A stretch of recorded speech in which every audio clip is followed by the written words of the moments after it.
Hello guys, আজকে আপনাদেরকে আবার একটি নতুন একটি ব্লগ ভিডিওতে স্বাগতম। আজকের ব্লগটি হচ্ছে আমি আজকে রান্না করব কিভাবে, এটি আজকে আপনাদের সাথে শেয়ার করব। তো অবশ্যই আপনারা আমার এই ছোট মিনি ব্লগটি অবশ্যই সম্পূর্ণ দেখবেন। চলুন আমাদের ভিডিওটি শুরু করে ফেলি। নিউ দিন নিউ ব্লগ। চলুন এখন আপনাদেরকে আমি আমাদের রান্নাঘরে নিয়ে যাই, যেখানে আমাদের রান্নার রুম রয়েছে। তো এটা হচ্ছে আমাদের যে মাঝখানে যে গ্যাপটা, এটা হচ্ছে আপনার এই পাশে রুম রয়েছে, এই পাশে রুম রয়েছে। রুমে একজন ঘুমাচ্ছে, যার জন্য বেশি দূরে কথা বলতেছি না। আর এটা হচ্ছে আমাদের বেসিং রুম, যেখানে আমরা হাত মুখ পরিষ্কার করি। আর এটা হচ্ছে আমাদের বেসিং রুম, দেখতে পাচ্ছেন। তো এখানে দুইটা বেসিং রয়েছে আপনার, দুই সাথে একসাথে। রুমের ভিডিও আপনাদেরকে পরে একটা ভিডিওতে অবশ্যই সম্পূর্ণ রুমে একটা মানে রিভিউ দেবো আপনাদেরকে।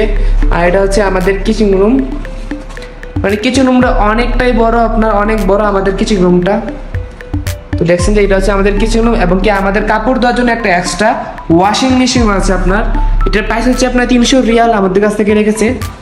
তো আমরা সবাই মিলে এটা এনেছিলাম, মানে আমাদের আগে যারা ছিল তারা এনেছে। আমাদের কোনো 1 টাকাও আমাদের কোনো 1 টাকাও লাগে নাই। আর এটা হচ্ছে আমাদের ফ্রিজটা, যেখানে আমাদের সব কিছু রাখা হয়, ময় মশলা যা সব কিছু। চলো আমাদের রান্নাটা শুরু করে ফেলি। দুইটা আলু আপনার সিদ্ধ করতেছি, সিদ্ধ করার পরে এবং কি আমরা চুয়ান আনবো, যেটাকে আমরা চুক্কা বলি, কি জানি বলে গাইছি, মানে গাড়া বলে অনেকে। তো যে যেটা বলে থাকেন অবশ্যই বলবেন, আপনারা কি বলে থাকেন অবশ্যই কমেন্ট বক্সে জানাবেন। তো গাইস এখন আমরা টমেটোগুলোকে ভালো করে কাটবো। এই হচ্ছে টমেটো, আপনার টমেটোকে কাটবো, এখানে দেখো। হ্যাঁ, এখন টমেটোগুলো আমরা কাটবো। টমেটোগুলো একদম কুচি কুচি করে কেটে যেভাবে বলছে, তো আমরা মানে আমি সার্চ দিয়েছিলাম জিপিটি মিজে, তো ওরা বলছে যে এভাবে কাটতে, মানে এইভাবে রান্না করতে। আমি তো রান্না করতে পারি না গাইস, তার জন্য ওটা থেকে আমি দেখে দেখে শিখতেছি, মানে রান্না করতেছি আর কি। আপনার টমেটোকে ভালো করে পয়লা লই, তারপর আপনাদের সাথে আমার কথা বলতেছি। ফাইনালি গাইস আমাদের আলু সিদ্ধ করা হয়ে গেছে। তো আলুগুলোকে ভালো করে কুচি কুচি করে একদম পলে ফেলেছি আপনার। তো আলুগুলোকে আপনার আমরা এই চোয়ার ভিতরে দেব। তো আগে আমার টমেটো গুলাকে ভালো করে কষা নিতেছি আপনার। তো কষানোর পরে পানি দিয়ে আপনার আলুগুলো দিয়ে দিব। তো আজকে রুমে মাছ নাই, যার কারণে মাছ দিতে পারলাম না। মাছ দিলে হয়তো আরো স্বাদ হইতে পারতো আপনার। ফাইনালি গাইস আমাদের রান্না বসানো হয়ে গেছে।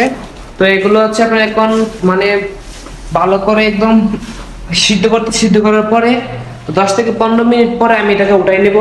তো উঠা নেওয়ার পরে তারপর আমাদের চুয়াটা হয়ে যাবে, খুবই স্বাদ লাগবে মনে হয়। মাছ দিতে পারলে অবশ্যই আরো স্বাদ লাগতে পারতো।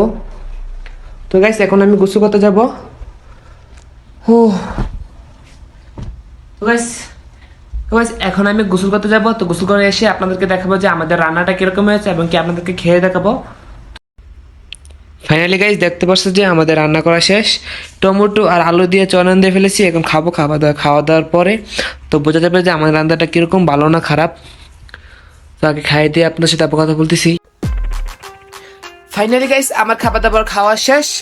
তো আজকে এ পর্যন্ত, আল্লাহ হাফেজ, সবাই ভালো থাকবেন এবং কি আমার জন্য দোয়া করবেন। Bye bye, tata, see you.